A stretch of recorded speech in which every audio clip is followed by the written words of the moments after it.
everybody. This is Rhonda Cobb, the Money Coach, and thank you for joining us today on today's show. This is going to be such an awesome show. You need the information in this show. Now, before I get started and introduce our guest, don't forget the website is RC Money Coach. And if you need something, if you hear something during the show and you have a question about it, or you need a link, just email me, rcmoneycoach@gmail.com. Now, let's introduce our wonderful guest. This young man has agreed to join us. He has been working so hard this entire school year, only to have the last little bit of his senior year trampled all over by this pandemic that we're all so frustrated with. So joining us today is a Talawanda, Ohio High School 2020 graduate. Well, okay, next week it'll be a 2020 graduate. He is also the 2019 to 2020 Talawanda Butler Tech FFA chapter president and the 2019-2020 Ohio State FFA Sentinel. We are so lucky to have this nice person to join us to tell us about the status of our food supply, basically what we're going to call our farm-to-table food supply. Welcome to the show, Justin. I am so glad that you're here. Thank you so much. I'm very excited to be on this. That's good. You know, a lot of people they didn't grow up in the country like you and me. And I probably should give fair disclosure, Justin's mom and grandfather are my cousins, so that makes Justin my cousin too. So we did have a little bit of an in there, getting him to be our guest on the show. Right, Justin? Exactly. I don't like his mom kind of roped him into it. But it's going to be so good because everybody needs to know this. But let's start out with something really simple. For people that did not grow up in the country, what is FFA? What does that stand for? Sure. So back in the 1900s, the Future Farmers of America was founded. And the basic idea was for high school students to be involved in agriculture and to form future farmers of America.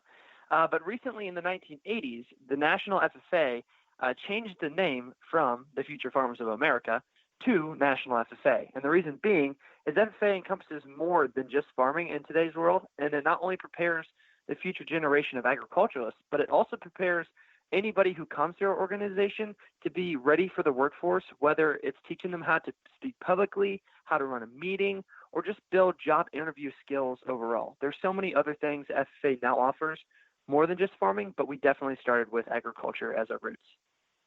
Oh, that is so cool. That is so cool to know because as the granddaughter of farmers, I can tell you, then I know you can attest to it too as the son of farmers. There is way more to running a farm than just digging in the dirt or feeding the animals. There is a huge amount of business that goes on around running a farm. Oh, exactly. There's a million other things that goes on behind the scenes. Absolutely. And it's a business just like any other. You know, I remember my grandmother had an office in the house. That was all it was. There was nothing else in that room. It was the office. And she had the coolest adding machine, Justin. You'd push in the number and then you'd pull the little handle and it would print it on the roll. And you cannot believe how fast my grandmother could add a column of numbers. You know, click, click, pull, click, click, pull. It was amazing. So there's a lot to running a farm besides just taking care of the animals. But you know, so many of our listeners probably don't realize now more than ever, it is so important for them to know why is family-owned agriculture vital to our lives? Absolutely. Family farms and agriculture owned by the small farmer is the backbone of our country. Back in the day, everybody used to grow their own crops. They'd grow a garden or they'd have a farm, and everybody ate straight off of what they grew. But then as cities grew, as urban areas grew, less and less people started growing their own food, and they started depending on more and more farmers. And the reason why it's so vital to have the small farms and to ensure that the small farmer still benefits is simply because they put that fresh produce that is closer to home into people's homes, into their kitchens, faster than anybody else can.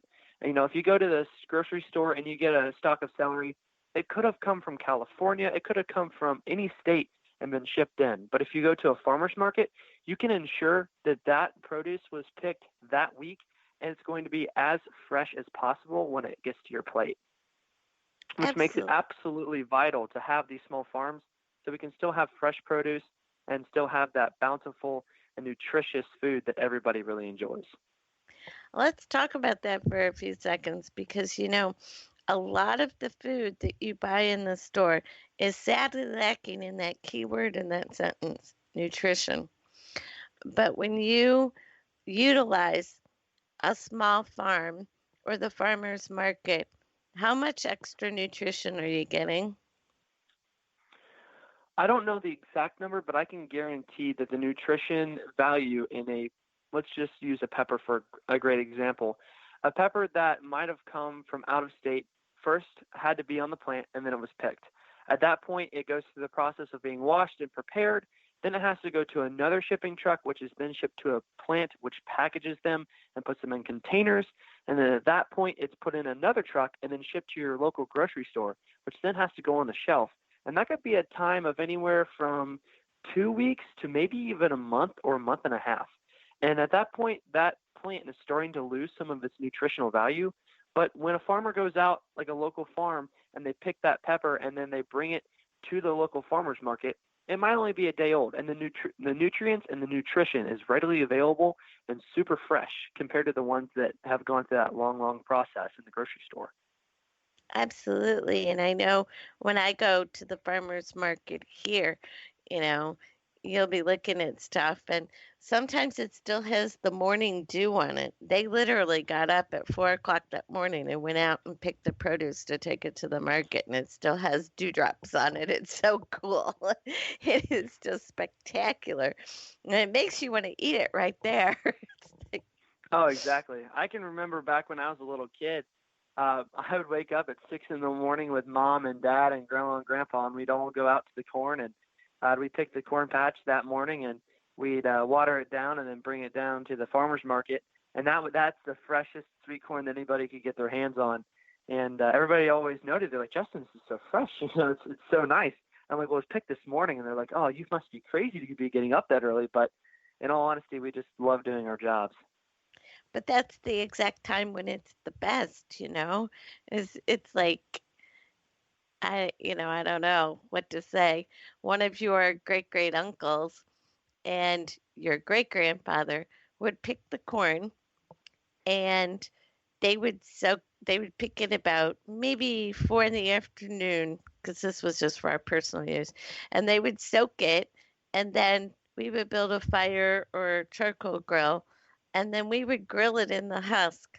And to me, corn still does not taste right if it is not that fresh. Exactly. It's just like, what is wrong with this? It tastes like plastic. Oh, yeah. It's, Fresh off the stalk there is some of the best sweet corn you can possibly get your hands on. I know my grandfather on the other side of the family used to yell at me because I would pick it up and eat it raw. He would say, "Babe, you're not supposed to eat it raw." But it was so good. It was like, why not? What's wrong with it? It's good. Like, Absolutely. I I don't do know. the same thing. I didn't think there was a rule about that. But tell all of our listeners because, so many of them didn't have the privileges that we had of growing up in the country or eating their sweet corn raw right out of the field or while they were still standing in the field. Um, how can the average consumer support the local grower and the local farm? Absolutely. There's multiple different avenues that they can go about to support them, but a few key ones is go to farmers markets and purchase that produce.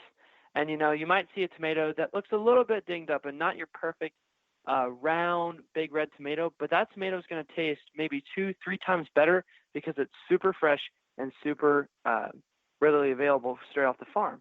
So you can support them by going to farmers markets, but you can also support them by being involved in a CSA, which is a community-supported agriculture, where you would go and buy a share of a one of these CSAs, and basically you would get fresh produce all throughout the summer. So maybe you don't want to go out to the farmers markets because you don't want to see that many people, but if you get involved in a CSA, you can pick it up straight from the farm, and that way it's even more fresh because it's getting straight from the farm to you. And then, last but not least, you can actually go to these farms. And some of them have agritourism, and that way you can view and see exactly what farmers do. And it helps you appreciate and see what exactly goes on behind the scenes and how that food gets from the farm to your table. And that just really helps the agricultural industry, because so many people, unfortunately, just don't simply understand what exactly happens. And sometimes it's not portrayed in the best light. But in all honesty, we're just doing our best to make sure that the product's the best and to serve the consumer as best as possible. Absolutely. And that kind of brings us to another question that a lot of people probably have, and that is, how is the local farm that we're talking about, the not gigantic farm, different from a factory farm? You know, you hear a lot of bad publicity about these factory farms. But how is our local farmer, what we're really talking about, how is that different from a factory farm? Sure. So the big main difference between a factory farm and a local family farm is simply just the size. A factory farm's basic idea is to produce as much as you possibly can in a limited amount of time to be able to feed the billions and billions of people on the earth. And the same concept goes for the small farmer, as they also want to produce food to feed those people. But on a local family farm, there's a lot more attention and details when it comes into the smaller items. Maybe the small farmer has a garden that maybe is only 3 acres, and they pay attention to every part and piece of it. But on a factory farm, the machines are a lot bigger and the scale is a lot bigger. So sometimes those smaller details are missed. And so you can absolutely ensure when you go to a small farm that that farmer has probably picked every single tomato that is on that table, and that everything that is there is a pure product of their toil. And so the main difference is just the size, as they both want to accomplish the same goal of feeding people. But the small family farm definitely has a lot more attention to detail when it comes to just the size. That's really cool. Now, do a lot of the family farms, do they specialize? Yes. A lot of family farms have their own little niche markets, whereas like my personal family farm, we sell meat hogs, but we sell a certain type of meat hogs that have a higher fat content in the meat, which makes it taste better. Because we couldn't compare or even try to compete with some of the big factory farms in some of their pork. So we have to find those niche markets where it's like heritage and heirloom items being grown in the garden, and different types of pork and different types of beef. That way that we can have a special market that can reach different consumers. Well, that's really important. I know I go out of the way to make sure that I buy local beef because it is better. And, you know, it makes a big difference to me in the way that it is and the way that it tastes. And so, what can people that are used to um, buying at the store expect when they change their habit and they buy from a local producer? They're going to get a big difference in the way their food is. What can they expect? They can expect a very large difference in taste, and I can guarantee that. For anybody listening, I would